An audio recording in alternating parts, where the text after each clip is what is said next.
காதொளிரும் குண்டலமும் கைக்கு வளையாபதியும் கருணை மார்பின் மீதொளிர் சிந்தாமணியும் மெல்லிடையில் மேகலையும் சிலம்பார் இன்ப போதொளிர் பூந்தாமரையும் பொன்முடிச் சூளாமணியும் பொலியச் சூடி நீதியொளிர் செங்கோலாய் திருக்குறளை தாங்கும் தமிழ் நீடு வாழ்க.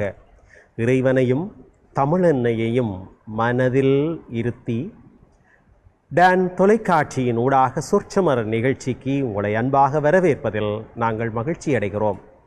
அன்பிற்கினியவர்களே, வளரிளம் பேச்சாளர்களுடைய வாதத்திறனை மேம்படுத்துவதற்கான ஒரு களம் சொற்சமர். இன்றைய சொற்சமர் நிகழ்ச்சியில் கடந்த 2 வாரங்களைப் போல யாழ்ப்பாணம் கொக்குவில் இந்து கல்லூரி மாணவர்களும் அவர்களை எதிர்த்து யாழ்ப்பாணம் இந்து மகளிர் கல்லூரி மாணவர்களும் பங்கேற்று சிறப்பிக்கிறார்கள். இன்றைய சொற்சமர் நிகழ்ச்சியில் யாழ்ப்பாணத்தின் 2 முன்னணி பாடசாலைகள் களமாட இருக்கின்றன. யாழ்ப்பாணம் கொக்குவில் இந்து கல்லூரி அதிபர் ஞானசம்பந்தன் அவர்களதும் பொறுப்பாசிரியர் திருமதி ஜெயக்குமாரி கந்தவேள் அவர்களதும் வழிபடுத்தலில் இங்கே மாணவர்கள் பங்கேற்க இருக்கிறார்கள். அதை போலவே யாழ்ப்பாணம் இந்து மகளிர் கல்லூரி அதனுடைய அதிபர் திருமதி மிமிலா தேவி விமலநாதன் அவர்களதும் பொறுப்பாசிரியர் திருமதி பிரேமலா தங்கரூபன் அவர்களதும் வழிபடுத்தலில் இங்கே களமாட இருக்கிறார்கள். 2 அணியினரும் இங்கே மோதிக்கொள்ள இருக்கிற தலைப்பு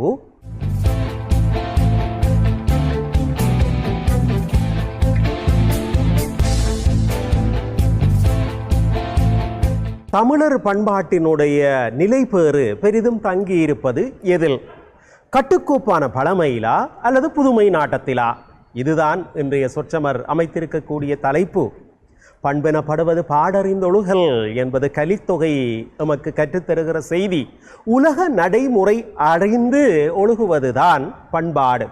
பண்பாடு என்கின்ற ஒரு உச்சம் பெற்ற சொல்லை பிரபலப்படுத்திய பெருமை வள்ளுவனாரை சாரும். பண்புடைமை என்று ஒரு அதிகாரத்தை அவர் அமைத்திருக்கிறார். செயல் என்பதிலே இருந்து எப்படி செயற்பாடு என்கிற ஒரு பெயர்ச்சொல் ஆக்கப்பெற்றிருக்கிறதோ அதை போல பண் என்கிற ஏவல் வினையடியிலே இருந்து உச்சம் பெற்ற ஆக்கப்பெயர்தான் பண்பாடு என்கிற தமிழ்ச்சொல். அப்படி இந்த பண்பாடு வேரடி ரீதியாக வாழையடி வாழையாக தமிழருக்கென்று சில அடையாளங்களை நிரூபித்து வந்திருப்பதை பார்க்கிறோம். ஆனால் மாற்றம் என்ற சொல்லை தவிர மாறாதது எதுவுமே இல்லை என்கிற ஒரு உலக பொது வாக்கிற்கு அமைவாக பார்க்கின்ற பொழுது இந்த பண்பாட்டிலும் மாற்றம் ஏற்பட்டு விடுமோ என்று எண்ணத் தோன்றுகிறது. இல்லை, தமிழருடைய பண்பாடு தமிழருடைய பண்பாடாகவே அடையாளப்படுத்தப்பட்டிருக்க வேண்டும் என்றால் இந்த நிலைபேறான பழமை அதற்கு முக்கியமானது என்று வாதிக்க இருக்கிறார்கள். நிலைபேறான பழமை அதற்கு முக்கியம் என்று வாதிக்க இருக்கிறார்கள் யாழ்ப்பாணம் இந்து மகளிர் கல்லூரியினர். இல்லை, புதுமை நாட்டத்தினால் தான் அந்த பண்பாட்டை தக்க வைக்க முடியும் என்று வாதிக்க இருக்கிறார்கள் கொக்குவில் இந்து கல்லூரி மாணவர்கள். வாதத்தை தொடக்கி வைக்கிறார்கள் கொக்குவில் இந்து கல்லூரி சார்ந்த அணியினர். அதனுடைய தலைமை பேச்சாளர் வணிகத்துறையிலே உயர்தரத்திலே கல்வி கற்றுக் கொண்டிருக்கிறார் பிருந்தா ரதீஸ்வரன். அவர் என்ன சொல்கிறார் கேட்டு பார்ப்போம். வீழ்வது நாமாக இருப்பினும் வாழ்வது தமிழாக இருக்கட்டும் என்று என் தமிழெண்ணையினுடைய பாதார விந்தங்களை பணிந்து இன்றைய இந்த விவாத களத்திலே நடுவராக கலந்து சிறப்பித்துக் கொண்டிருக்கின்ற மதிப்பிற்குரிய நடுவர்களுக்கும் எந்தரப்பு சகோதரிகளுக்கும் எதிர்த்தரப்பு சகோதரிகளுக்கும் எனது இந்நேர வந்தனங்களை தெரிவித்துக் கொள்கின்றேன். இன்றைய இந்த விவாத களத்தினுடைய தலைப்பானது தமிழர்களுடைய பண்பாட்டின் நிலைபேறு பெரிதும் தங்கியிருப்பது கட்டுக்கோப்பான பழமை, இல்லை என்றால் புதுமை நாட்டம். அந்த வகையிலே அணியினுடைய தலைவர் என்ற வகையிலே தலைப்பினை தெளிவுபடுத்தக்கூடிய கடப்பாடு எனக்குள்ளது. அந்த வகையிலே இன்றைய இந்த தலைப்பிலே 3 விடயங்களை நான் விளக்கலாம் என நினைக்கின்றேன். அதற்கு முன்னராக ஒரு விடயத்தை அடிக்கோடிட்டும் பார்க்க வேண்டும் நடுவர்களே. இன்றைய தலைப்பிலே பண்பாடு என்றால் என்னவென்று சொல்ல போனால் மனிதனை மனிதனாக வாழ வைப்பதற்கு மனிதனால் உருவாக்கப்பட்ட விடயங்கள் பண்பாடு எனப்படுகின்றது. அதே போல நிலைபேறு என்றால் என்னவென்று பார்க்க போனால் நிலைத்து நிற்பது. அதே போல பெரிதும் என்ற விடயம் அடிக்கோடிட்டு பார்க்கப்பட வேண்டிய விடயம். அதே போல புதுமை நாட்டம் என்று சொன்னால் பேணப்பட்ட பண்பாடு திருத்தப்பட்டு, இல்லை என்று சொன்னால் மாற்றப்பட்டு உருவாக்கப்படுவது புதுமை நாட்டம் என அழைக்கப்படுகின்றது. அந்த வகையிலே எங்களுடைய பழையன கழிதலும் புதியன புகுதலும் என்பதே எங்களுடைய தமிழர்களுடைய பண்பாடு. உதாரணமாக போகி பண்டிகை எடுத்துக்கொண்டால் போகி பண்டிகையிலே நாங்கள் பழையவற்றை கொளுத்துகின்றோம், புதியவற்றை வாங்குகின்றோம் நடுவர்களே. அதே போல எங்களுடைய பண்பாட்டினுடைய ஒரு அம்சமாக பழையன கழிதலும் புதியன புகுதலும் இருக்கின்ற பொழுது நாங்கள் பழைய பண்பாடுகளை சற்று மாற்றி புதுமை நாட்டத்தினூடாக நாங்கள் இப்பொழுது வளர்த்துக் கொண்டுதான் இருக்கின்றோம் நடுவர் அவர்களே. அதே போல ஒருவர் ஓடினால் பார்த்தோடு, ஊரார் ஓடினால் ஒத்து ஓடு என்று சொல்வார்கள். ஒருவர் செய்தால் தான் அது தவறு, ஊரார்கள் மாற்றம் அடைந்தால் நாங்களும் மாறிக்கொண்டுதான் போக வேண்டும், மாற்றாவிட்டால் எங்களை சமூகத்தில் இருந்து விலக்கி வைத்து விடுவார்கள்.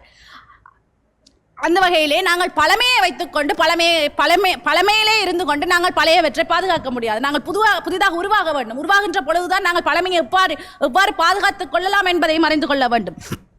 அன்றைய காலகட்டத்தை பொறுத்தவரையிலே எங்களுடைய பூமி நவீனமயமாகிக் கொண்டிருக்கிறது. நவீனமயமாகிய பூமியிலே நாங்களும் ஓடிக்கொண்டிருக்கின்ற மனிதன் இன்றும் பண்பாடுகளை வளர்த்துக் கொண்டுதான் இருக்கிறான் என்பதற்கு சிறந்த எடுத்துக்காட்டாக எங்களுடைய டான் டிவியினுடைய சொச்சமன் நிகழ்ச்சியை கூட உதாரணமாக எடுத்துக்கொள்ளலாம். நாங்கள் பண்பாட்டை பற்றி கதைத்துக் கொண்டிருக்கின்றோம்.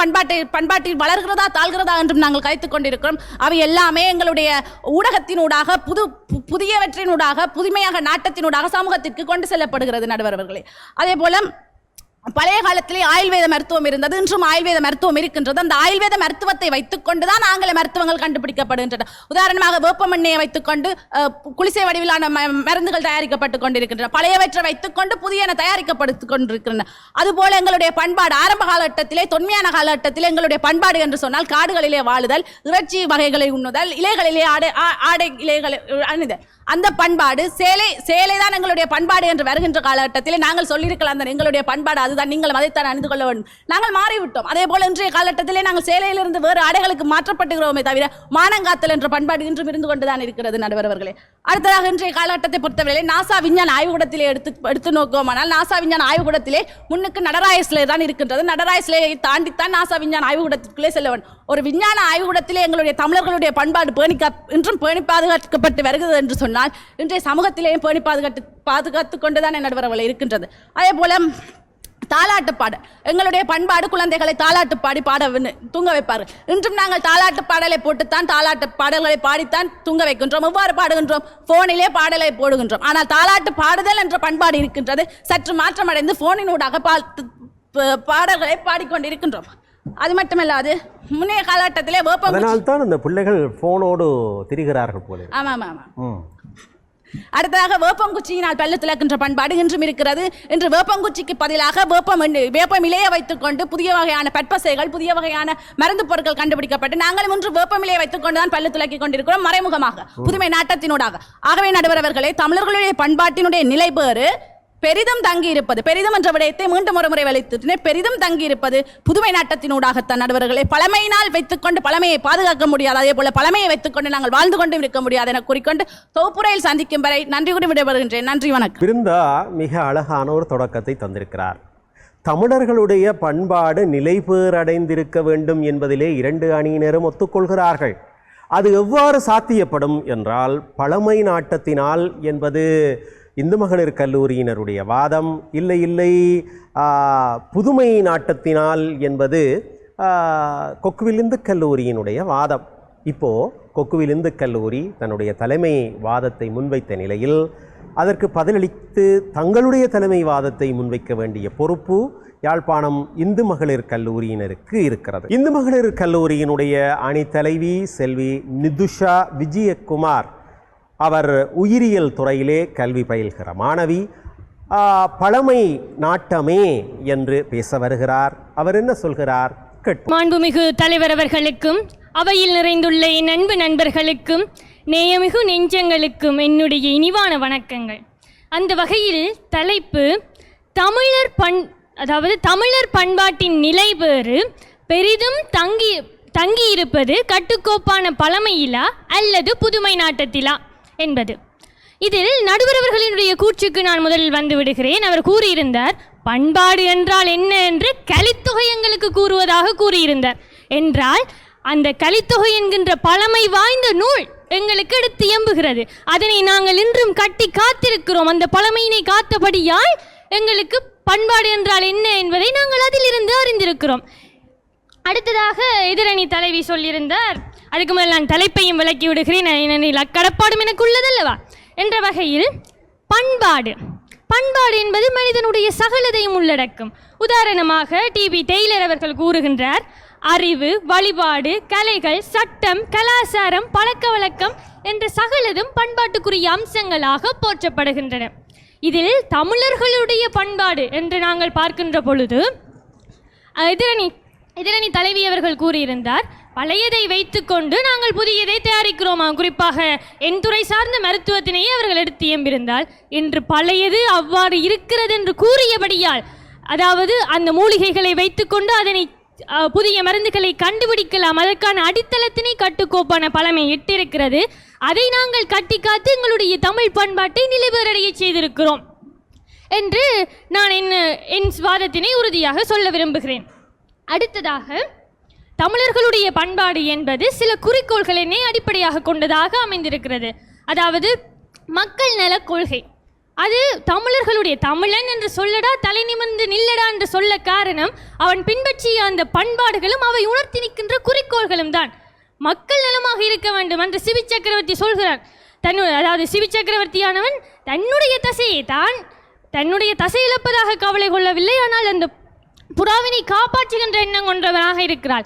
இன்று புதுமை நாட்டத்திலே தன் குடும்பம் தான் வாழ்ந்தால் காணும் என்ற நிலையில், ஏன் குறிப்பாக இப்போது நடக்கின்ற விபத்துக்களை எடுத்து நோக்குங்கள் நடுவர் அவர்களே.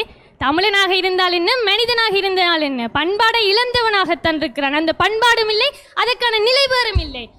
இப்போதெல்லாம் என்ன நடக்கிறது? ஒரு விபத்து நடந்து விட்டால் அதை யார் முதலில் எடுப்பது, யார் அதை முதலில் அந்த இப்போது சொல்லப்படுகின்ற தொழில்நுட்பத்தில் பதிவிடுவது என்றுதான் இருக்கிறார்களே தவிர, ஒரு மனிதன் அடிபட்டு இருக்கிறானே அவனை காப்பாற்ற வேண்டுமே என்ற உணர்வு, மக்கள் நல கொள்கை, எங்களுடைய பண்பாடு எடுத்து கூறிய கொள்கை எங்கே? அதனுடைய நிலைவேறு எங்கே? அது இல்லை, இன்றைய காலத்தில் இல்லை. ஏன்? புதுமை நாட்டம். நான் அதை போட வேண்டும், எத்தனை லைக் வருது, எத்தனை கமெண்ட் வருது, எத்தனை ஷேர் வருது, அதைத்தான் இன்றைக்கு பார்த்து கொண்டிருக்கிறோம். தவிர எங்களுடைய பண்பாட்டை பேணுவது என்பது கட்டுக்கோப்பான பழமை, சாதாரண பழமை இல்லை. அங்கே வடிவான தலைப்பை கவனியுங்கள். கட்டி கோப்பாக எழுப்பப்பட்ட எங்களுடைய பழமை என்ற விதத்தில் எங்களுடைய தலைப்பு தொடரப்போகிறது என்று தெரிவித்துக்கொண்டு, எங்களுடைய விவாதம் தொடரப்போகிறது என தெரிவித்துக்கொண்டு தொகுப்புரையில் சந்திக்கிறேன். வணக்கம். தமிழருடைய பண்பாட்டினுடைய நிலைபேறு எதிலே தங்கி இருக்கிறது? கட்டுக்கோப்பான பழமையிலே தான் என்பது யாழ்ப்பாணம் இந்து மகளிர் கல்லூரி அணித்தலைவியினுடைய வாதம். புதுமையா பழமையா, பழமையா புதுமையா என்கிற இந்த கயிறிழுவை போட்டிக்குள்ளே தொடர்ந்து சிக்கப் போகிறோம். எப்போது என்றால் ஓர் இடைவேளையின் பின் தொடர்ந்து பேசலாம். இடைவேளையின் பின் இது டான் தொலைக்காட்சி பெருமையோடு வழங்குகின்ற சொற்றமர் வளரிளம் பேச்சாளர்களுடைய வாதத்திறனை மேம்படுத்துவதற்கான அமர்.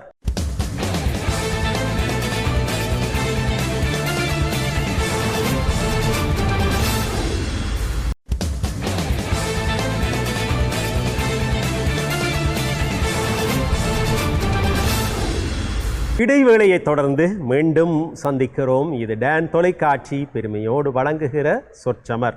இன்றைய சொற்றமர் வாதக்களத்திலே யாழ்ப்பாணத்தின் புகழ்பூத்த 2 முன்னணி பாடசாலை மாணவர்கள் பங்கேற்கிறார்கள்.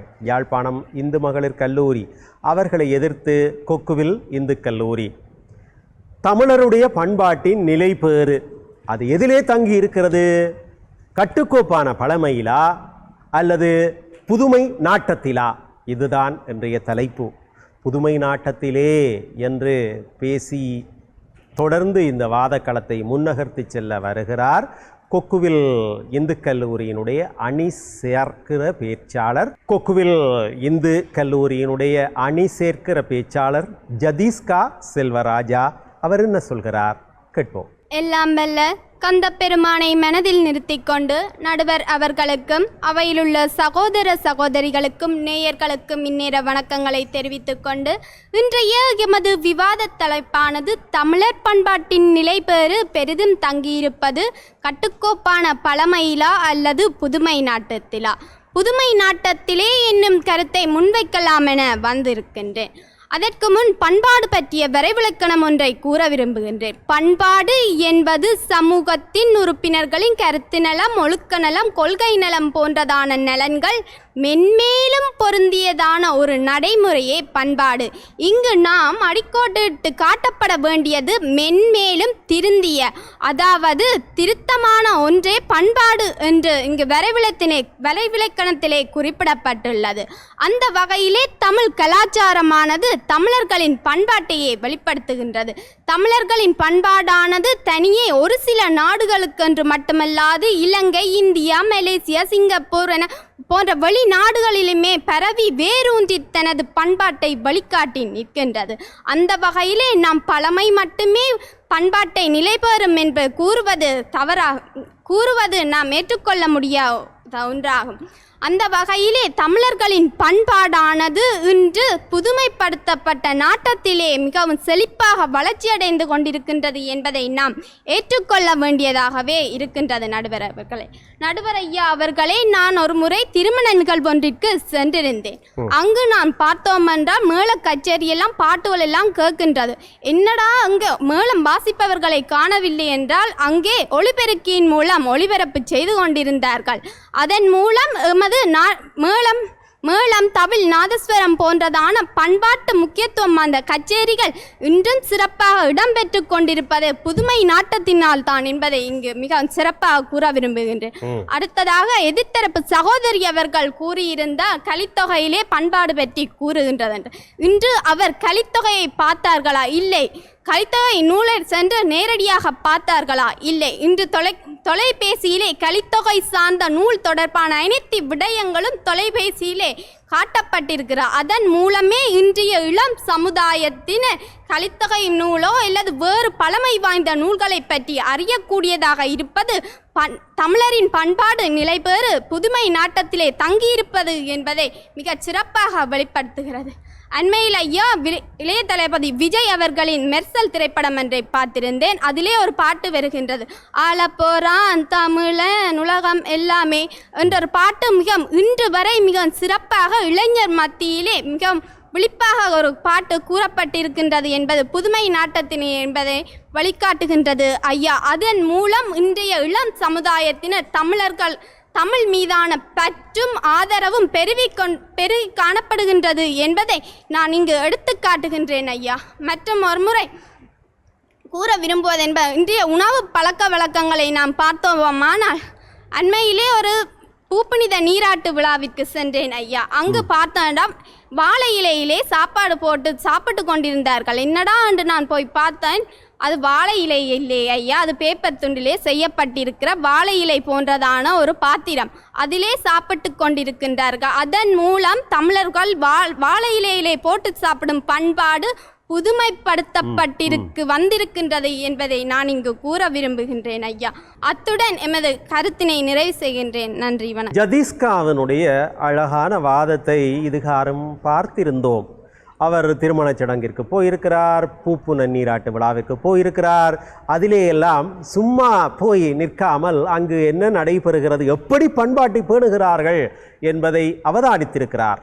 அவருடைய பார்வையிலே புதுமை நாட்டத்திலே தான் அங்கே அவர்கள் பழமையை பேணுகிறார்கள் அல்லது பண்பாட்டை பேணுகிறார்கள் என்பது அவருடைய வாதம். அவர் சொன்னதும் ஒரு வகையிலே சரிதான். இன்றைக்கு கோவிலிலே தவில் நாதஸ்வர கச்சேரி இல்லை, ஆனால் மின்சார மேளம் இருக்கிறது. இந்த மேளம் அடிக்கிற பண்பாடு ஒரு காலத்திலே முற்காலத்திலே இருந்திருக்கிறது. ஆகவேதான் ஞானசம்பந்தர் தன்னுடைய தேவாரத்திலே கூட குறிப்பிட்டார், முளவதிர சிலமந்தி அலமந்து மரமேறி முகில் பார்க்கும் திருவையாறே என்று அவர் பாடுகின்ற அளவிற்கு திருவையாற்றிலே முழவு அதிர்கின்ற அந்த சத்தம் இருந்திருக்கிறது, அந்த செயற்பாடு இருந்திருக்கிறது. அந்த முழவு அதிர்கிற செயற்பாடு இன்று மின்சாரத்திலே இடம்பெறுகிறது. எனவே புதுமை நாட்டம்தான் பண்பாட்டை பேணுகிற ஒரு அடித்தளமாக இருக்கிறது என்பது கொக்குவில் இந்து கல்லூரி அணியினருடைய வாதம். இல்லை, கட்டுக்கோப்பான பழமைதான் பண்பாட்டை நிலைபேறடைய செய்யும் என்று வாதத்தை தொடர்ந்து முன்னகர்த்தி செல்ல வருகிறார் யாழ்ப்பாணம் இந்து மகளிர் கல்லூரியினுடைய அணி சேர்க்கிற பேச்சாளர் சிந்துஜா பரமேஸ்வரன். வாருங்கள் சிந்துஜா, தாருங்கள் உங்கள் வார்த்தைகள். என் உயிரினும் மேலான தமிழெண்ணியை முதற்கண் வணங்கி கொண்டு எண்ணணி சகோதரிகளே, எதிரணி சகோதரர்களே, டான் தொலைக்காட்சி நேயர்களே, நடுவர் அவர்களே, அனைவருக்கும் எனது இந்நேர வணக்கங்களை தெரிவித்துக் கொண்டு இன்று எமக்கு வழங்கப்பட்ட தலைப்பானது தமிழர் பண்பாட்டின் நிலைபேறு பெரிதும் தங்கியிருப்பது கட்டுக்கோப்பான பழமையில் ஆகும். ஆகவே நான் நேரடியாக தலைப்பிற்குள்ளே நுழைகின்றேன். எதிரணி சகோதரி அவர்கள் கூறியிருந்தார், கலித்தொகையில் காணப்பட்ட விடயங்கள் யாவற்றையும் தொலைபேசியில் பார்த்துத்தானாம் நாங்கள் கற்றுக்கொண்டோம் என்று. ஏன் எமது பண்பாட்டை காக்கும் யாழ்ப்பாணத்தில் நூலகம் இல்லையா என கேட்கின்றேன். அடுத்து, பக்தி என்பது தமிழர் பண்பாட்டின் முக்கியமான ஒரு அம்சமாகும். அங்கு இப்போது கோயிலுக்கு செல்பவர்களை காண முடியவில்லை. ஏனென்றால் புதுமையின் நாட்டத்திலோ என்னவென்று தெரியவில்லை. அப்படி சென்றாலும் தலைமுடி விரித்து அவ்வாறுதான் செல்கின்றார்கள். அடுத்து, எமது தமிழர் பண்பாட்டின் முக்கிய அம்சமான விருந்தோம்பல் பண்பானது முக்கியமானது ஒன்றாகும். அங்கே விருந்தோம்பல் பண்பானது புதுமையின் நாட்டத்தினால் மாற்றத்திற்கு உட்பட்டாலும் அங்கு எமது பழமையே முக்கியமாக காணப்படுகின்றது. எமது தமிழர் பண்பாட்டை பண்டிகைகள் மூலம் வெளிப்படுத்தக்கூடியதாக உள்ளது. உதாரணமாக தைப்பொங்கல், தீபாவளி போன்ற பல பண்டிகைகளை நாம் கொண்டாடி வருகின்றோம்.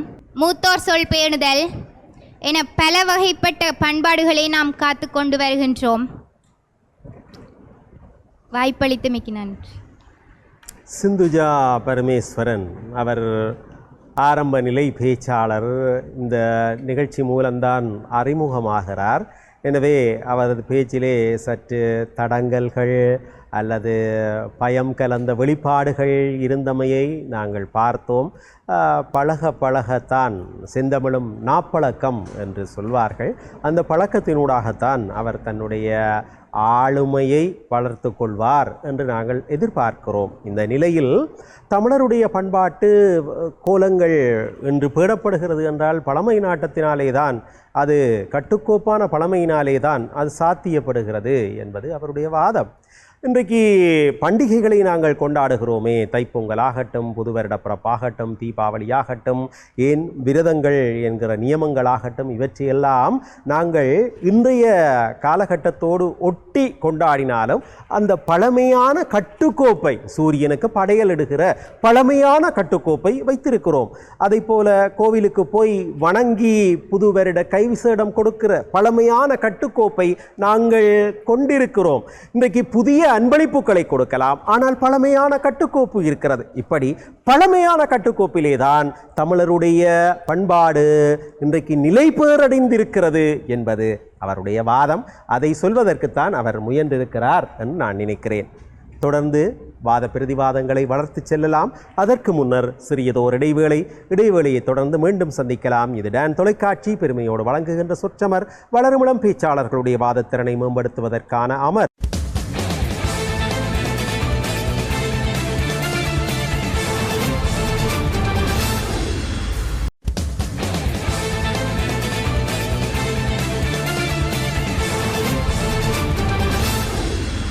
இடைவேளையை தொடர்ந்து மீண்டும் சொற்றமரில் சந்திக்கிறோம். தமிழருடைய பண்பாட்டின் நிலைபேறுகை தங்கியிருப்பது எங்கு? பழமை கட்டுக்கோப்பான பழமையிலா அல்லது புதுமை நாட்டத்திலா? புதுமை நாட்டத்திலேயே தமிழருடைய பண்பாட்டினுடைய நிலைபேறு தங்கி இருக்கிறது என்கின்ற அணி கொக்குவில் இந்து கல்லூரி அணி. அந்த அணியினுடைய நிறைவு பேச்சாளர் திசாந்த் சிவகுமார் என்ன சொல்கிறார் கேட்டு பார்ப்போம். எல்லாம் வல்ல முருகப்பெருமானின் பாதார விந்தங்களை பணிந்து கொண்டு இந்த அவையிலே வீற்றிருக்கும் நடுவர் பெருந்தகைக்கும் எந்தரப்பு சகோதர சகோதரிகளுக்கும் எதிர்த்தரப்பு சகோதரிகளுக்கும் இந்நேர வந்தனங்களை தெரிவித்துக் கொண்டு நான் நேரடியாகவே தலைப்புக்குள் நுழைகின்றேன். அதற்கு முன் எதிர்த்தரப்பு சகோதரிகளது கருத்துக்களை சற்று சீர் செய்துவிட்டு நான் எந்தரப்பு வாதங்களை முன்வைக்கலாம் என என்கின்றேன். அதற்கு முன் எதிர்த்தரப்பு சகோதரி அவர்கள் சொல்லியிருந்தார், இன்று தமது பண்பாட்டில் யாழ்ப்பாண நூலகம் இருக்கின்றது. நான் சொல்கிறேன், பண்பாட்டில் இருக்கிறது தான். இன்று எத்தனை பேர் அந்த நூலகத்தை நாடுகின்றார்கள் என்பதுதான் எனது ஒரு வினா. அடுத்து, என் கருத்துக்குள்ளே நான் நுழையும் போது இந்த புதுமை நாட்டம் இங்கு தரப்பட்ட தலைப்பானது தமிழருடைய பண்பாட்டிலே புதுமை நாட்டம் என்பதை பற்றித்தான் நாங்கள் கூற வருகின்றோம். உலக நடைமுறைக்கு ஏற்ப மாறுவதானையா யதார்த்தம். காலத்திற்கு காலம் மாறிக்கொண்டிருக்கிறது. அதே போல் இந்த உலகமயமாதலுக்கு பிறகு எல்லாமே முற்றாக மாறிவிட்டது. அதில் பண்பாடும் ஒன்றாக காணப்படுகின்றது. இங்கு நாம் ஒரு சமயம் என்ற பண்பாட்டை எடுத்து நோக்கும்போது பாகுபாடு இல்லாத சமூகம் இன்று மேம்பட்டு இருக்கின்றது. எப்படி என்றால் சமூகத்திலேயே இன்று பாகுபாடுகள் இல்லை. முந்தி காலத்தை நோக்கும்போது சில சாதிகள் சில இடங்களுக்கு போக முடியாத நிலை இருந்தது ஐயா. இன்று அவ்வாறான நிலை இல்லை. அனைவரும் அனைத்து கோயில்களுக்கும் செல்லக்கூடிய நிலை ஒன்று உருவாகி இருக்கிறது என்றால் அங்கே சமூக மேம்பாடானது புதுமை நாட்டத்தின் ஊடாக பேணப்படுகின்றது ஐயா. அடுத்து இன்று எண்ணற்ற இலக்கியங்கள் தோற்றம் பெற்று இருக்கின்றன. எண்ணற்ற இலக்கியங்கள் தோற்றம் பெறுகின்ற போது அந்த பழைய இலக்கியங்கள் பண்பாட்டில் இருக்கிறது. அதை நாங்கள் முற்றாக மறுக்கவில்லை. அந்த இலக்கியங்கள் என்ன செய்யப்படுகின்றது?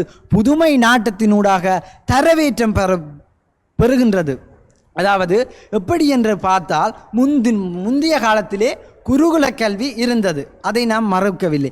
ஆனால் இன்றைய கல்வி முறை எப்படி மாறிவிடுகிறது? சூம் கல்வி மூலமாக இந்த புதுமை நாட்ட கல்வி முறை காணப்படுகின்றது நடுவர் ஐயா அவர்களே. அடுத்தது புதுமை நாட்டம் இல்லை என்றால் நான் அப்படியே முடங்கி இருக்க வேண்டியதுதான் ஐயா அவர்களே. இப்போது நாம் இந்த உணவு பழக்கத்தை எடுத்துக்கொண்டால் இன்று ஆச்சி அம்மா போன்ற உணவகங்கள் காணப்படுகின்றன. அங்கே புதுமையான நுட்பங்களோடு இங்கே கவனிக்க வேண்டியது என்னவென்றால் புதுமையான நாட்டத்தை பயன்படுத்தி உணவு வகைகள் தயாரிக்கப்படுகின்றது என்பது ஒரு நிதர்சனமான உண்மை. அடுத்து கலைகள் என்பதை எடுத்து நாம் நோக்கும்போது சினிமா என்ற ஊடகத்தின் ஊடாக புதுமையான கலைகள் இன்று நிலை பெற்று அடைந்து நிற்கின்றது. இன்று எத்தனையோ ஃபோக் வெஸ்ட் டான்ஸுகள் எல்லாம் இருந்தாலும் நாட்டியமானது இங்கு முதன்மைப்படுத்தப்பட்ட ஒரு கலையாக இருக்கிறது என்றால் அந்த நாட்டியத்தை வெளிக்கொண்டு வந்த சினிமா என்ற ஊடகம் புதுமையின் ஊடாக இங்கே நிலை பெற்று இருக்கின்றது. அடுத்து மொழியை நாம் பார்த்தோம் என்றால் இந்த மொழியிலே தமிழ் நூல்கள் இணையத்திலே அச்சிடப்பட்டுள்ளன, இணையத்திலே தரவேற்றம் பெறப்பட்டுள்ளது. அடுத்து நான் எதிர்த்தரப்பு சகோதரிகளை பார்த்து கேட்கும் ஒரு வினா என்னவென்றால் ஏட்டிலே அப்படியே பழைய நூல்கள் இருக்குமானால் இன்றைய நிலை எப்படியாகி இருக்கும், அந்த நூல்களினுடைய நிலை எப்படியாகி இருக்கும் என்பது அவர்களுக்கு நான் விடுக்கும் ஒரு வினாவாக இருக்கின்றது. ஆகவே அறுதியும் இறுதியும் உறுதியுமாக தமிழருடைய பண்பாட்டின் நிலை வேறு பெரிதும் தங்கியிருப்பது கட்டுக்கோப்பான பழமையை விட ஒருபடி மேலாக புதுமை நாட்டத்திலே என்று கூறி வாய்ப்புக்கு நன்றி பாராட்டி அமருகின்றேன். புதுமை நாட்டம்தான் என்றார் திசாந்த். உண்மையிலேயே இந்த புதுமை நாட்டம் இன்றைக்கு இளைஞர்கள் யுவதிகள் மத்தியிலே மிகுந்த செல்வாக்கை பெற்றிருப்பதை கூட பார்க்கிறேன். இன்றைக்கு ரெப் மியூசிக் என்று சொல்லிசை என்று அதற்கு தமிழ் படுத்துகிறார்கள். ரெப் மியூசிக் ஹிப் ஹொப் தமிழா என்று எல்லாம் புதிய புதிய சொற்களை எல்லாம் சொற்கட்டுக்களை அமைத்து இவர்கள் தொடர்ந்தார்களே. தமிழன் என்று சொல்லடா, தலை நிமிர்ந்து நில்லடா இவர்கள் சொன்னார்கள். அதை கூட சொல்லிசையாக்கி ரெப் பாடலாக இன்றைக்கு வந்திருக்கிறது. நான் நினைப்பதுண்டு அருணகிரியார் முத்தை தெரு பத்தி திருநகை அத்திக்கரு சத்திச்சிரவண முத்துக்குரு வித்துக்குருவர என போதும் என்று சொன்ன அந்த சொல்லிசையைத்தான் இன்றைக்கு இவர்கள் இந்த காலத்திற்கு ஏற்றாற் போல சொல்கிறார்களோ என்று நினைத்து பார்ப்பதுண்டு. அப்படி என்றால் புதுமை நாட்டத்திலும் பழமையை பேணுகிற ஒரு தன்மை இருக்கிறது என்று கருதிவிடலாம். இல்லை இல்லை, பழமை கட்டுக்கோப்பான பழமையிலேதான் தமிழர் பண்பாட்டை காக்க முடியும், நிலைபேறடைய செய்ய முடியும் என்று இங்கே தங்களுடைய நிறைவுவாதத்தை முன்வைக்க வருகிறார்கள் யாழ்ப்பாணம் இந்து மகளிர் கல்லூரி சார்ந்த அணியினர். 2021ஆம் ஆண்டு உயர்தர பிரிவிலே இந்து மகளிர் கல்லூரியில் கல்வி பயில்கிற அனோஜிகா சிவகுமார் நிறைவுவாதத்தை முன்வைக்கிறார். என் உயிர் தாய்மொழியாம் தமிழ் மொழிக்கு முதல் கண் வணக்கத்தை தெரிவித்துக் கொண்டு நடுவர் அவர்களுக்கும் என் தரப்புவாதிகளுக்கும் எதிர்த்தரப்புவாதிகளுக்கும் இந்நேர வந்தனங்களை தெரிவித்துக் கொண்டு நேரடியாக விடயத்திற்குள் செல்லலாம் என நினைக்கின்றேன். இன்று நாம் வாழ்ந்து கொண்டிருப்பது 21ஆம் நூற்றாண்டிலாகும். என்னதான் தொழில்நுட்பங்கள் விஞ்ஞானத்துறைகள் வளர்ச்சியடைந்து உச்சநிலையை அடைந்து விட்ட போதும் தமிழருக்கென்று இருக்கின்ற பழமையான பண்பாடு இன்னும் மாறவில்லை ஐயா. இன்றும் நாம் விரதங்கள் கடைபிடிக்கின்றோம் தான். விரதத்தை கடைபிடித்து காக்கைக்கு தான் சோறு வைக்கின்றோமே தவிர கணனிக்கு சோறு வைக்கவில்லையே. தமிழ் மக்களை பொறுத்தவரை ஜாதும் ஊரே ஜாவரும் கேளீர் என்கின்ற பண்பாடு இன்றும் கூட நிலை பெற்றுத்தான் இருக்கின்றது. அதனால் தான் நான் கூறுகின்றேன், தமிழர் பண்பாடு பெரிதும் தங்கி இருப்பது கட்டுக்கோப்பான பழமையில்தான். எதிரணியிலே இரண்டாவது பேச்சாளர் கூறி சென்றார், இளைய தளபதி விஜயினுடைய மெர்சல் திரைப்படத்திலிருந்து ஆளப்போரான் தமிழன் என்கின்ற பாடலை. நான் நினைக்கின்றேன் அவர் அந்த 2 வரிகளை தவிர மிச்ச பாடலை அவர் கேட்கவில்லை என்று தான் நான் நினைக்கின்றேன்.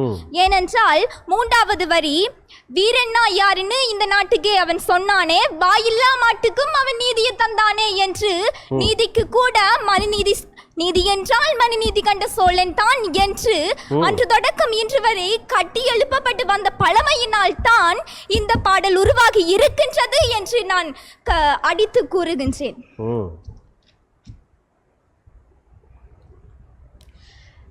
நிறைவு பேச்சாளர் கூறி சென்றார், காலத்திற்கு ஏற்ப மாறிக்கொண்டுதான் இருக்க வேண்டும் என்று. ஆனால் பாரதியார் என்ன கூறுகின்றார் தெரியுமா? நமது மூதாதையர் நயமுற காட்டிய ஒழுக்கமும் நடையும் கிரியையும் கொள்கையும் ஆங்கவர் காட்டிய அவ்வப்படியே தழுவிடின் வாழ்வு தமிழர் குண்டு என்று கூறியுள்ளார். ஆங்கவர் காட்டிய அவ்வப்படியே, அங்கே என்ன விளங்குகின்றது? மாற்றங்கள் தேவையில்லை, அவ்வப்படியே தழுவிடின் வாழ்வு தமிழர் குண்டு என்று பாரதியார் கூறுகின்றார். பண்டைய காலத்து தமிழ் பெண்கள் மஞ்சள் தேய்த்து குளித்தனர். உணவுகளில் அதிகமாக மஞ்சளை பயன்படுத்தினர். ஏன்? தமது அழகினையும் ஆரோக்கியத்தினையும் பாதுகாத்துக் கொள்வதற்காக. புதுமை நாட்டம் மஞ்சளை கடத்தி கொண்டு வருகிறார்கள். புதுமை நாட்டம் என்று கூறி அந்த கிரீம் இந்த கிரீம் எல்லா கிரீமையும் பூசி கன்னி முகமாக இருந்த முகத்தை காக்கா முகமாக மாற்றி வைத்திருக்கிறார்கள். எந்த ஒரு தாக்கத்திற்கும் எதிரானதும் சமமானதுமான மறுதாக்கம் உண்டு என்ற நியூட்டனின் விதிக்கு அமைய வந்தது பாருங்கள் சோதனை. இந்த கொரோனா சூழ்நிலையிலே மஞ்சளுக்கு தட்டுப்பாடு. மஞ்சளை எத்தனையோ பேர் கடத்துகின்றார்கள், எத்தனையோ பேர் பதுக்கி வைக்கின்றார்கள். இன்றும் கூட அரசாங்கம் மஞ்சளை கடத்துபவர்களை கைது செய்து கொண்டுதான் இருக்கின்றது. அதனால் தான் நான் கூறுகின்றேன், தமிழர் பண்பாடு பெரிதும் தங்கி இருப்பது கட்டுக்கோப்பான பழமையில் தான் என்பதை. கந்தையானாலும் கசக்கி கட்டு, கூழானாலும் குளித்து குடி என்று நமது மூதாதையர்கள் கூறியுள்ளனர். ஐயோ, கூழ் ஆறிவிடுமே, எப்படி குளித்துட்டு வந்து குடிக்கிறது என்று நாம் யோசிக்கிறது இல்லையே. சமைத்தது, குளித்தது, சாப்பிட்டது, அப்படித்தான் இன்று வரை நாம் கடைபிடித்துக் கொண்டு இருக்கின்றோம். அதனால் தான் நான் கூறுகின்றேன், தமிழர் பண்பாட்டின் நிலைபெறு பெரிதும் தங்கி இருப்பது கட்டுக்கோப்பான பழமையில் தான் என்று. மேலும் பெண் பிள்ளைகள் பொட்டு வைக்காமல் செல்லவில்லையே புதுமை நாட்டம் என்று கூறி எந்த பெண் பிள்ளைகளும் பொட்டு வைக்காமல் செல்லவில்லை, பொட்டு வைத்துத்தான் செல்கின்றார்கள். ஆகவே தான் நான் கூறுகின்றேன், தமிழர் பண்பாட்டின் நிலைபெறு பெரிதும் தங்கி இருப்பது கட்டுக்கோப்பான பழமையில் தான் என்று கூறி அனோஜிகா, எனக்கு ஒரு சந்தேகம். நீங்கள் பொட்டு வைக்கிற கதை சொன்னீர்கள். இன்றைக்கு திருமணமானவர்கள் கூட இந்த ஒட்டுப்பொட்டை தான் வைக்கிறார்கள். நெற்றியிலே குங்குமப்பொட்டை ஒரு சின்னனாக வைக்கிறார்கள், ஒட்டுப்பொட்டை தான் பெரிதாக வைக்கிறார்கள். பொட்டுத்தான் வைக்க வேண்டும். சரி, தமிழர் பண்பாடு மாற்றித்தான் பயன்படுத்துகிறார்கள் தவிர அதை பொட்டு வைக்கத்தான் வேண்டும். சரி, நல்லது. உங்களுடைய வாதங்களுக்கு நாங்கள் நன்றியை கூறி, நான் நினைக்கிறேன் சற்று தூக்க நிலையிலே இருந்த இந்து மகளிர் கல்லூரியை எழுப்பி நிலைநிறுத்தி இருக்கிறார் அனோஜிகா. அவருடைய வாத திறனுக்கு என்னுடைய நல்வாழ்த்துக்கள். அனோஜிகாவினுடைய அழகு தமிழ் வாதத்தை தொடர்ந்து சொற்றமர் அடுத்த களத்திற்கு விரிகிறது. 2 அணி சார்ந்தும் ஐயங்களை தீர்த்து கொள்ள வேண்டிய நேரம். இருவரும் கேள்விகள் கேட்கலாம், விடைகளை பெறலாம். அதற்குரிய சந்தர்ப்பம் இது. நீங்கள் விரும்பியவர்கள் கேள்விகளை தொடுக்கலாம். சரி, இந்த மகளிர் கல்லூரி. என்னுடைய அன்பு நண்பர் என்னிடத்தில் கேட்ட கேள்விக்கு நான் முதலில் விடை சொல்லிவிடுகிறேன். அவர் கேட்டிருந்தார், ஏட்டிலேயே இருந்திருந்தால் தமிழ் பண்பாட்டுக்கு என்ன நடந்திருக்கும் என்று கேட்டிருந்தார். உண்மையை சொல்கிறேன் நடுவர் அவர்களே, யதார்த்தவாதி வெகுசன விரோதி என்பது உண்டு. இருந்தாலும் தைரியமாக சொல்கிறேன், இன்னும் சிறப்பாக இருந்திருக்கும். சீர்தூக்கி எல்லோரும் போற்றி இருப்பார்கள். மற்றது அந்த தலைவி, அதாவது அங்கு பேசியவர்கள் சொல்லியிருந்தார்கள், இவர் சொல்லியிருந்தார் என்னவென்று சொன்னால், ஏட்டிலே இருந்திருந்தால் இன்னும் சிறப்பாக இருந்திருக்கும் என்று சொல்லி. நான் கேட்கிறேன், ஏட்டிலே இருந்திருந்தால் அப்படி ஒரு பண்பாடு இருந்தது என்பதே தெரிய வந்திருக்காது. ஏடுகள் கூட அழிந்து விட்டிருக்கும். அண்மையில் என்று மன்னிக்க வேண்டும், ஜாழ்ப்பாண நூலகம் எரிக்கப்பட்ட பொழுது ஜாழ்ப்பாண நூலகத்தில் எத்தனை தொன்மையான நூல்கள் எரிக்கப்பட்டன என்று தெரியுமா? அதே போன்று ஒரு நூலகமோ அல்லது வேறு ஏதாவது இடங்களோ எரிக்கப்பட்டிருந்தால் அந்த நூல்கள் அப்படி அழிந்து போயிருக்கும். அதை இன்று மாற்றி எங்களுடைய இணையதளத்தினூடாக இன்னும் நாங்கள் வைத்துக் கொண்டிருக்கிறோம் என்றால் அதுக்கு டிஜிட்டல் யுகத்திலே நாங்கள் வைத்துக் கொண்டிருக்கிறோம் என்று சொன்னால் எங்களுடைய பண்பாட்டினுடைய இது புது வடிவமாக மாற்றம் பெற்று இன்று நிலைத்து நிற்கிறது என்பதுதான் கருத்து. சரி, இணையதளத்துக்கு வருவோம். இணையதளத்தில் பாருங்கள், அதாவது முந்தைய காலத்தில் கட்டுக்கோப்பான பழமை என்கின்ற போது இலக்கியங்களை பார்ப்போமானால் ஒரு அதாவது இலக்கியவாதி என்பது இலகுவாக தன்னுடைய இலக்கியத்தை படைத்துவிட முடியாது.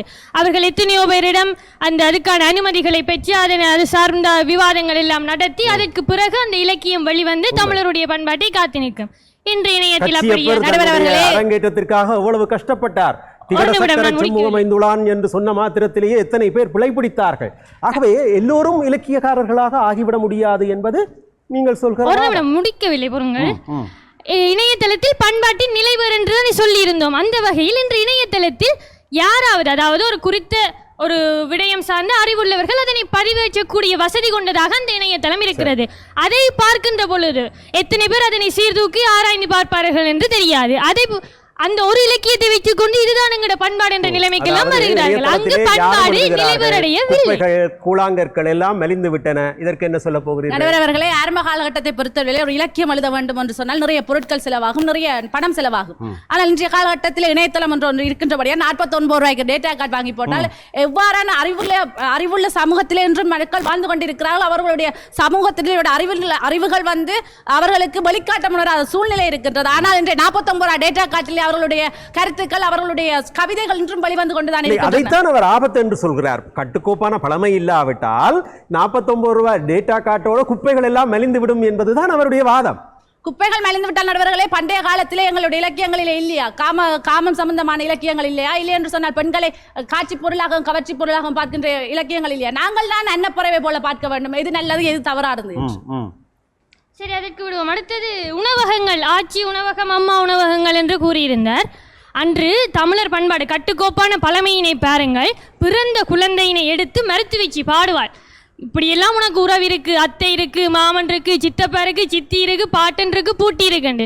இந்த புதுமை நாட்டத்துல அங்கிள் இருக்கு, ஆண்டி இருக்கு, மம்மி இருக்கு, டாடி இருக்கு, ப்ரோ இருக்கு, சிஸ் இருக்கு. அது தவிர வேற ஒண்ணும் இல்ல. ப்ரோ இருக்கு, சிஸ் இருக்கு, அந்த உறவு இருக்கு இருந்து கொண்டுதானே இருக்கிற. ப்ரோ என்றால் நீங்கள் பாருங்கள் சகோதரன் என்று எங்களுடைய மொழி வேறுபாட்டினூடாக எங்களுடைய பண்பாடு இன்னும் வளர்ந்து கொண்டு இருக்குதானே. அம்மாவை மதர் என்கின்றோம், அவர் அம்மாவே இல்லை என்று நாங்கள் சொல்லவில்லை. நாங்கள் மொழி மாற்றி சொல்கின்றோம். எங்களுடைய பண்பாடு இன்றும் இருந்து கொண்டுதானே இருக்கிறது. சரியான போட்டி. தமிழர் பண்பாட்டினுடைய நிலைபேறு என்பது மொழியும் அதற்குள் அடங்கும். தமிழ் மொழி, தமிழருடைய பண்பாட்டினுடைய மிக முக்கிய அம்சம் தமிழ் மொழி.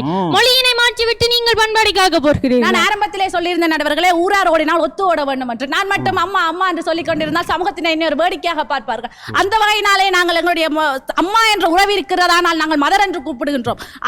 அதுதானே தவிர நாங்கள் அம்மாவை மம்மி என்று கூப்பிடுவோமே, அம்மாவை வேறு சொற்கள் சொல்லி அழைக்கின்றதில்லை. ஒரு தாய்மொழியில், அதாவது பிறந்த ஒரு குழந்தையோ ஆரோ தன்னுடைய தாய்மொழியில் அதனை உச்சரிக்கின்ற போது அதற்கு ஒரு தனி சிறப்பு, தனி பாசம் அங்கு மேம்படும். அத்தகைய பழமையினை கட்டி காத்தார்கள். கட்டி காக்கப்படுகின்ற நடுவர்களை ஏற்றுக்கொள்கின்றேன். இன்றைய காலகட்டத்திலே ஒரு பிள்ளை பாடசாலைக்கு செல்கின்றது. பாடசாலையிலே சென்று ஒரு ஆசிரியர், இன்றைய பாடசாலைகளே தண்டனை கூட கொடுக்கிறார்கள். மாணவர்கள் கதைக்க கூட என்பதற்காக ஆங்கிலத்தில் தான் கதைக்க வேண்டும், தமிழே கதைத்தால் 50 ரூபாய் ஃபைன் என்று சொல்லி. பாடசாலைகளிலே இன்று ஆங்கில மொழி தான் முக்கியத்துவமாக இருக்கிறது. ஏனென்று சொன்னால் ஆங்கில மொழி அனைத்து நாடுகளுக்கும் பொதுவான ஒரு மொழி. அதே மாணவர்கள் மத்தியில் பரப்ப வேண்டும். அதற்காகத்தான் சொல்லிக் கொடுக்கிறார்கள் தவிர அதை வைத்துக்கொண்டு எங்களுடைய தமிழர்களுடைய பண்பாடு அழிந்து விட்டது என்று கூற முடியாது. நல்லது. உங்களுடைய வாத பிரதிவாதங்கள் மிக சுவாரஸ்யமாக அமைந்திருக்கின்றன. நான் நினைக்கிறேன் டான் தொலைக்காட்சி இயக்குனர் கூட மிகவும் சந்தோஷப்படுவார். என்னோடு பேசிக்கொண்டிருக்கின்ற பொழுது ஒரு முறை சொன்னார், இந்த இளம் பிள்ளைகளிடம் தர்க்கவாத திறனை வளர்த்து விடுங்கள், அவர்கள் கேள்வி கேட்டு பழக வேண்டும். அன்றைக்கு சோக்ரட்டிஸ் அதைத்தான் சொன்னார், கேள்வி கேட்டு பழகுகின்ற ஒரு சமூகம் உருவாக வேண்டும். நீங்கள் இருவரும் மோதிக்கொண்டது அதற்குரிய ஒரு கட்டியமாகத்தான் இருக்கிறது. மிகவும் சந்தோஷமாக இருக்கிறது, ஆரோக்கியமாக இருக்கிறது. தொடர்ந்து பேசலாம் சிறியதோர் இடைவேளையின் பின். இது டான் தொலைக்காட்சி பெருமையோடு வழங்குகிற சொற்சமர், வளருமிளம் பேச்சாளர்களுடைய வாதத்திறனை மேம்படுத்துவதற்கான அமர்.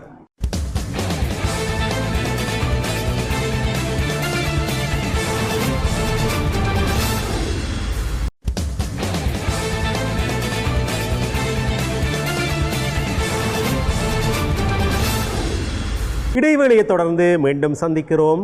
இது டான் தொலைக்காட்சி பெருமையோடு வழங்குகிற சொற்றமர். வளரும் இளம் பேச்சாளர்களுடைய வாதத்திறனை மேம்படுத்துவதற்கான அமர். இன்றைய சொற்றமர் தமிழர் பண்பாடு குறித்து பேசுகிறது. தமிழர் பண்பாடு நிலைபேறடைந்திருக்கிறது. இந்த நிலைபேற்றிற்கான காரணம் என்ன? கட்டுக்கோப்பான பழமையே என்கிறார்கள் இந்து மகளிர் கல்லூரி சார்ந்த அணியினர். இல்லை, புதுமை நாட்டம்தான் என்கிறார்கள் யாழ்ப்பாணம் கொக்குவில் இந்து கல்லூரி சார்ந்த அணியினர். இது தொகுப்புரைக்கான நேரம். 60 செகண்ட்கள். அணித்தலைவர்களுக்கு சந்தர்ப்பம். பட்டிமண்டப மரபுகளுக்கு அமைய முதலில் பேசியவர் நிறைவாக தொகுப்புரை சொல்வார்.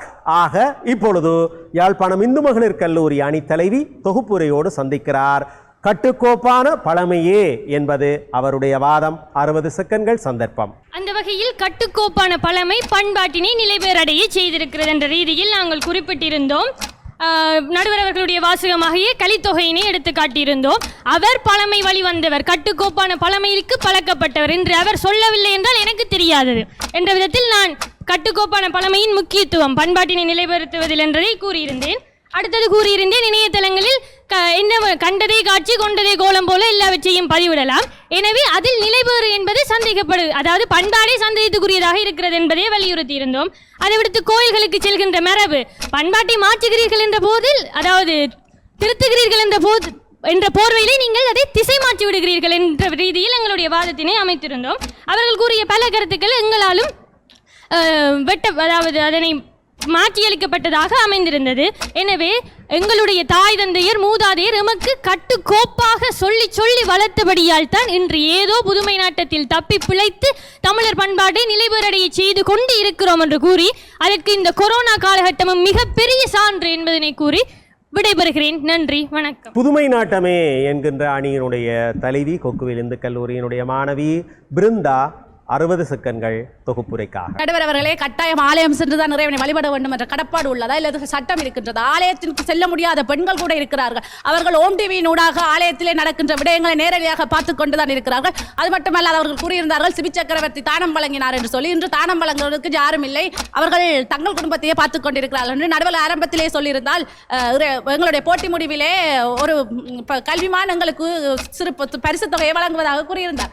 அது மட்டுமல்லாது அடுத்ததாக அம்மாச்சி உணவகம் பற்றி கதைக்கப்பட்டிருந்தது, எங்கள் சரக்குலா கதைக்கப்பட்டிருந்தது. அது மட்டுமல்ல அவர் கேட்டிருந்தார், காக்கைக்கு சோறு வைக்கிறார்களா இல்லை கணனிக்கு சோறு வைக்கிறார்கள் என்று. நான் கேட்கிறேன், காக்கையும் இல்லாத நாடு இருக்கின்றது சிங்கப்பூர். சிங்கப்பூரிலும் தமிழர்கள் இருக்கிறார்கள். அவர்கள் காக்கைக்கு வைக்கிறார்களா இல்லை கணனிக்கு வைக்கிறார்களா என்றதை விட காக்கைக்கு வைத்தால் தான் எங்களுடைய பண்பாடு என்பது அங்கே இல்லை. அடுத்ததாக அவர் கூறியிருந்தார், வாயில்லா மாட்டுக்கும் நீதியை தந்தானே என்று மெர்சல் திரைப்படத்திலே கூறியிருக்கிறார் என்று சொல்லி. அங்கே அந்த வாயில்லா மாட்டுக்கும் நீதியை தந்தவன் ராயராய சோழன் என்பது அந்த பாடலின் ஊடாகத்தான் எங்களுக்கு தெரிய வருகிறது, ஒரு புதுமையின் ஊடாகத்தான் எங்களுக்கு வருகிறது. எனவே நடுவர் அவர்களே, என்னுடைய வாதமும் என்னுடைய சகோதரர்களுடைய வாதமும் தமிழர்களுடைய பண்பாட்டினுடைய நிலைபெறு, அதாவது தமிழருடைய பண்பாட்டினுடைய நிலைச்சிருத்தல் பெரிதும் தங்கி இருப்பது, மீண்டும் வலியுறுத்துகிறேன், பெரிதும் தங்கி இருப்பது கட்டுக்கோப்பான பழமையினை விட ஒருபடி மேலாக புதுமை நாட்டத்திலே என்று கூறிக்கொண்டு வாய்ப்பிற்கு நன்றி கூறி அமைகின்றேன். நன்றி, வணக்கம். அன்புக்கினியவர்களே, மிக அழகான ஒரு வாதக்களத்திலே இதுகாரம் இணைந்திருந்தோம். தமிழர்களுடைய பண்பாடு நிலைபேறடைந்திருக்கிறது என்பதை எல்லோருமே ஏற்றுக்கொள்கிறார்கள். அப்படி என்றால் அதற்கான காரணம் என்ன என்பதை ஆராய்வதாகத்தான் இந்த களம் அமைந்திருக்கிறது. கட்டுக்கோப்பான பழமை என்கிறார்கள் இந்து மகளிர் கல்லூரி சார்ந்த அணியினர். புதுமை நாட்டம்தான் அதற்கு காரணம் என்கிறார்கள் கொக்குவில் இந்து கல்லூரி சார்ந்த அணியினர். 2 மாணவர்களும் மிக அழகாக தங்களுடைய கருத்துக்களை முன்வைத்திருக்கிறார்கள். அதற்குள்ளே பழமை நாட்டம் என்று வருகின்ற பொழுது ஒரு கட்டுக்கோப்பு அந்த பழமைக்குள்ளே இருக்கின்ற காரணத்தினாலே தான் எங்களால் இன்றும் நிலைத்திருக்க முடிகிறது என்று சொல்லிவிட முடியும். வாழை இலை இல்லாவிட்டாலும் வாழை இலை போன்ற ஒரு பொருளை தேடி சாப்பிடுகிறோம் அல்லவா, அங்கே புதுமைதானே மேலோங்கி நிற்கிறது என்பது கொக்குவில் இந்து கல்லூரி சார்ந்த அணியினருடைய வாதம். ஆனால் இவர்கள் சொன்ன ஒரு கருத்தை வைத்துக்கொண்டு இவர்கள் பிடித்து கொண்டார்கள். ப்ரோ, சிஸ், மம், டேட் என்கிற சொற்கள் எல்லாம் இன்றைக்கு எங்களுடைய வாழ்வியலிலே புழக்கத்திற்கு வந்து விட்டன. அப்படி என்றால் வாங்க ப்ரோ, போங்க ப்ரோ என்றெல்லாம் சொல்லுகிற அந்த தன்மையிலே அந்த ப்ரோ என்பது சகோதரனை குறிக்கும் என்றால் தமிழ் பண்பாடு அங்கே தாழ்ந்துதானே, தரந்தாழ்ந்துதானே போகிறது என்று இவர்கள் கெட்டியாக பிடித்து கொண்டார்கள். அதிலே கூட ஒரு வகையிலே நியாயம் இருக்கிறது. ஆனால் அங்கே சகோதரத்துவ உணர்வு மாறவில்லையே என்பது இவர்களுடைய வாதம். எது எவ்வாறு இருந்தாலும் பண்பாடு என்று வருகின்ற பொழுது அது தொற்று தொட்டுணரக்கூடிய பண்பாடு, தொட்டுணர முடியாத பண்பாடு என்று கண்ணுக்கு புலப்படாத பண்பாட்டு கூறுகள் பல இருக்கின்றன. அந்த பண்பாட்டு கூறுகளை எல்லாம் நாங்கள் செவ்வனே பேண வேண்டும் என்றால் பண்பாடு பற்றிய உணர்வு, அந்த உணர்வு எழுச்சி எங்கள் மத்தியிலே இருக்க வேண்டும் என்பது கட்டாயம். அப்படி என்றால் புதுமை நாட்டம் எது எப்படி என்ற வரையறையை போடாது செல்லும் என்றால் அந்த பண்பாடு அடிபட்டு போய்விடும் என்பது என்னுடைய தாழ்மையான கருத்து. பழமை நாட்டத்தை கட்டுக்கோப்பான பழமை, நீ இப்படி பாவாடை சட்டை போட்டு செல்ல வேண்டும், இப்படி சேலை உடுத்தி செல்ல வேண்டும், பெண்ணுக்குரிய அழகோடு இப்படி செல்ல வேண்டும் என்று பழமை கட்டுக்கோப்பை வைத்திருக்கிற காரணத்தினாலே தான் இன்றைக்கும் தமிழருடைய பண்பாடு என்று சொல்லத்தக்க ஒரு நிலைக்குள்ளே நாங்கள் இருக்கிறோம் என்பது என்னுடைய தாழ்மையான அபிப்பிராயம். திருமணத்தை பழமை நாட்டத்தோடு கட்டுக்கோப்போடு பண்பாட்டு உணர்வோடு பேண வேண்டிய ஒரு நிலை இருக்கிறது. ஆனால் இன்றைக்கு என்ன செய்கிறார்கள்? மாப்பிள்ளையை பார்க்கிறோம், அவர் பாகிஸ்தான் கோட், ஜிப்பா, இப்படி தன்னுடைய நிலையை தமிழ் பண்பாட்டையே மறந்தவராக தன்னுடைய கோலத்தை மாற்றி பண்பாட்டு நாட்டம் கொண்ட திருமணத்தையே ஒரு கேலிக்கிடமான ஒரு களமாக மாற்றி விடுகின்ற ஒரு நிலைமையை பார்க்கிறோம். இந்த நிலையில் இந்த தமிழருடைய பண்பாடு நிலைபெறடைந்திருப்பதற்கு என்ன காரணம் என்று கேட்டால், நடுவர் என்கின்ற நிலையில் என்னுடைய பார்வை ஒரு கட்டுக்கோப்பான பழமையை பேணுகின்ற ஒரு குறித்த மக்கள் தொகையினர் இருக்கிறார்கள், உணர்வு இருக்கிறது. அதுதான் இந்த பழமையை இன்றைக்கும் கட்டி காத்திருக்கிறது என்பது என்னுடைய அபிப்பிராயமாக இருக்கிறது. இனி இவர்களுடைய வாத பிரதிவாதங்களின் பிரகாரம் பொருள் சார்ந்து, தர்க்க ரீதியான வாதம் சார்ந்து, குழு ஒருமைப்பாடு சார்ந்து, பேச்சு திறன் சார்ந்து, நேரத்திற்குள்ளே விடயத்தை முன்வைக்கிற திறன் சார்ந்து இவர்களுக்கு நான் மதிப்பீடு செய்து பார்க்கின்ற பொழுது இரண்டு அணியினரும் பொருள் சார்ந்து சொல்லியிருந்தாலும் தங்களுடைய கருத்துக்களை முன்வைத்திருந்தாலும் இந்த தடவை பொருள் சார்ந்தும் தர்க்கவாதம் சார்ந்தும் தர்க்க ரீதியாக வாதத்தை முன்வைக்கின்ற திறன் சார்ந்தும் இந்து மகளிர் கல்லூரியினர் சற்று மேம்பட்டு நிற்கின்ற காரணத்தால் இந்த வெற்றி இந்து மகளிர் கல்லூரியினருக்கு உரியது என்று குறிப்பிட்டு